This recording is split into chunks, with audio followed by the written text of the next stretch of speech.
Ola, atópome na comarca pontevedresa de Terras de Cotobade. Aquí, como en moitas outras zonas de Galicia, abunda o Monte Raso, é dicir, o monte formado por matogueiras, sobre todo por toxos. Xa sei que moitos de vós pensades que este tipo de monte carece de importancia, que é estéril, que aquí non hai nada, que só serve de pasto para os incendios. Pero non é así.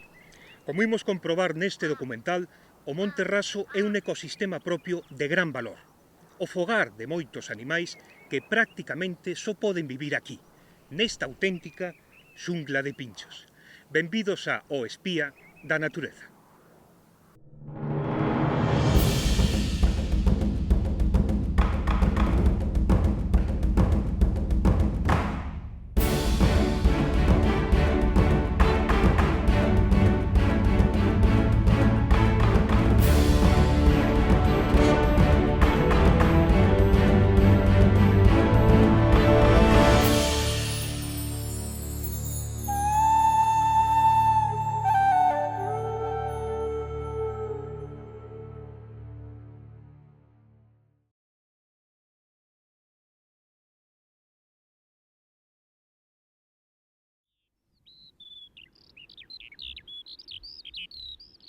Monte Raso, Monte Baixo, Toseira... Tres denominacións posibles para uns terreos que son vistos a miúdo como ermos. Que un incendio arrase unha superficie ampla de Monte Raso é percibido socialmente como un mal menor, case como unha limpeza necesaria. Grandísimo erro, pois estamos ante un contorno natural de gran riqueza. A súa planta dominante é o toxo, representado en Galicia por media dúcia de especies. As máis comúns son esta que estamos a ver, chamada femia ou molar, de mediano tamaño e con flores a partir do verán, e estoutra, o arnal ou macho, que florece na primavera e pode acadar grandes dimensións. O máis característico do toxo son as súas espiñas, duras e tremendamente afiadas. Posúeas en lugar de follas para non perder auga por evaporación, pois o líquido elemento escasea moito no Monte Raso. Outra planta abondosa nestes lares é a xesta. Florece na primavera e está moi ligada ás tradicións galegas da fin definitiva do inverno. De aí que protagonice a festa dos maios e que sexa doado atopala preto de lugares onde se celebran romarías, como símbolo de boa sorte. Tamén son típicas deste ecosistema as uces ou breixos. As súas follas diminutas e co bordo enrolado teñen a mesma finalidade cos pinchos do toxo: perder a menor cantidade posible de auga. Breixos e toxos teñen un inimigo común: a cuscuta, tamén chamada barbas de raposo ou de cura. Como non ten follas nin clorofila, é incapaz de facer a fotosíntese e, polo tanto, de se fabricar o seu propio alimento. Está condenada a ser parásita de outras plantas. Compórtase como un terrible depredador. Cingue o toxo ou o breixo do que se vai alimentar e penetra cunhas estruturas especiais chuchándolle o zume. Ben alimentada, a cuscuta pode crecer varios centímetros ao día. Mentres tanto, a planta atacada vai perdendo folgos e soe morrer. Na primavera, as cores predominantes no Monte Raso son o verde e mailo amarelo. O amarelo procede fundamentalmente da presenza das vistosas flores dos toxos e das xestas, flores coñecidas popularmente co nome de chorimas. No pasado, os nosos devanceiros a estas flores empregáronas como instrumentos musicais. Si, meténdoas na boca e soprando, conseguían producir un asubío semellante ao canto dun páxaro. Eu, como non teño nada que perder, vou intentalo.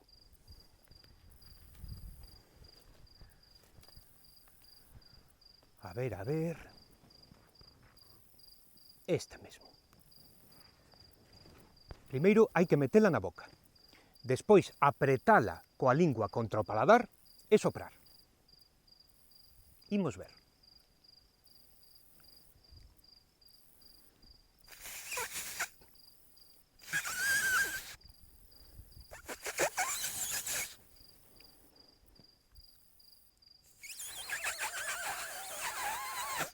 Logreino un pouco. E non fixe trampa. A selva de pinchos, a toxeira, é a morada de multitude de animais. A mesta capa de vegetación e de espiñas é para moitas aves a protección que precisan para sacar adiante os seus polos. É o caso da papuxa montesa, un paxaro difícil de ver xa que apenas abandona a espesura. Fai os seus niños a escasa altura do chan. Ou da laberca, que para asegurar máis a súa supervivencia desenvolveu un eficaz traxe de camuflaxe. Os adultos confúndense co chan, e os polos, ademais, co seu largo e sedoso plumón, fanse prácticamente invisibles cando están quedos.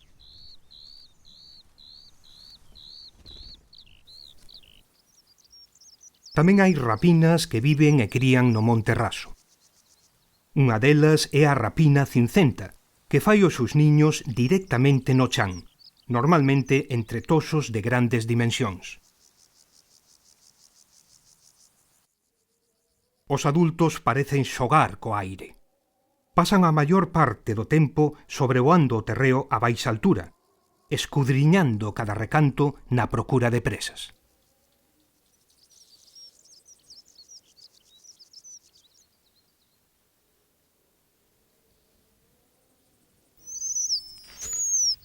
Alimentan as súas crías con pequenos reptís, roedores, paxaros e, como neste caso, insectos.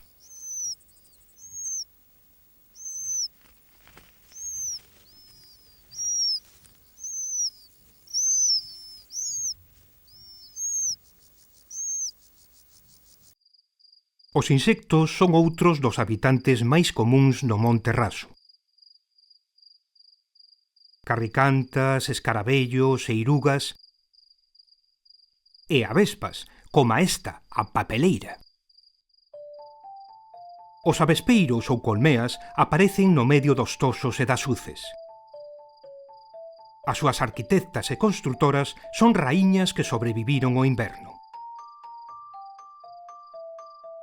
Para facela as colmeas extraen primeiro materia vegetal, sobre todo das pallas, que despois mascan e ensalivan fabricando unha pasta moi semellante á do papel.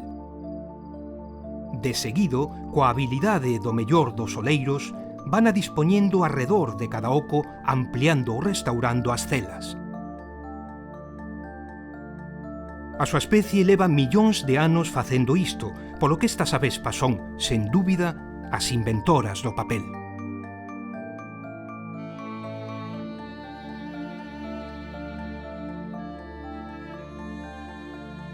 Rematado o traballo, depositan un ovo nalgunhas celas, xunto cunha pinga posiblemente de néctar.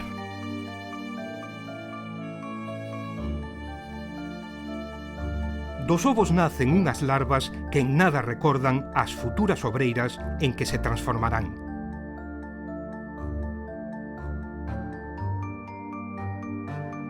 Son alimentadas pola raíña sobre todo con insectos, mascados e transformados nunha masa irrecoñecible.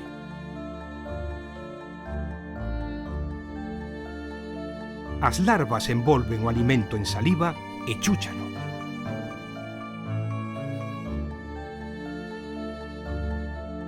A colmea é un lugar pechado nos que ás veces vai moita calor, de aí que sexa preciso refrigerala. Encárgase tamén diso a raíña, que está en todo. As larvas agradéceno. O Monte Raso é un paraíso para outras arquitectas. As arañas construtoras de teas. Unha moi frecuente é a araña cesteira, chamada así pola forma dos seus niños. Firma a súa tela cun característico zigzag de función descoñecida. Tamén é común a araña de 4 puntos, que vive nun refuxio cercano á tea, construído por ela mesma. E, como non, a araña de sardín ou de cruz. Recibe este nome polo deseño que adoptan as manchas blancas do seu abdome. Estas arañas e outras moitas dependen das súas teas para sobreviviren. Moitos insectos, ao chocar con elas, quedan pegados. As arañas apresúranse a inmovilizalos empaquetándoos con seda.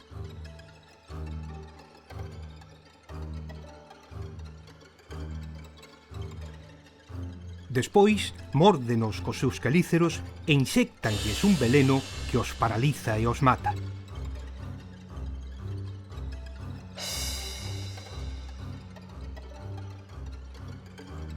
Finalmente, para devoralos, lévanos ao centro da tea ou ao seu refuxio particular.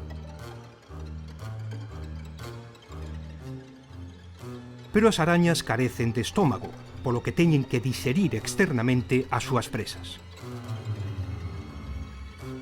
Para isto, vomítanlles ácido, desintegrándoas e transformándoas lentamente nun zume que despois chuchan.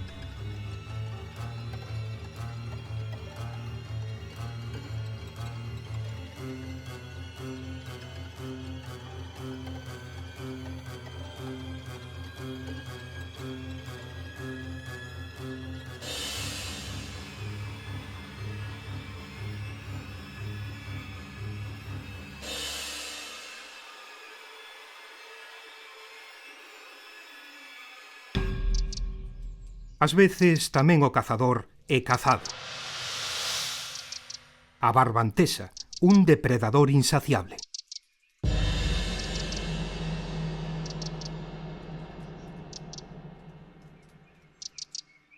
Esta vez escapoulle a presa, cousa rara. Pero cando consegue o seu obxectivo, se a araña, ademais de femia, ten ovos, a barbantesa ateígase.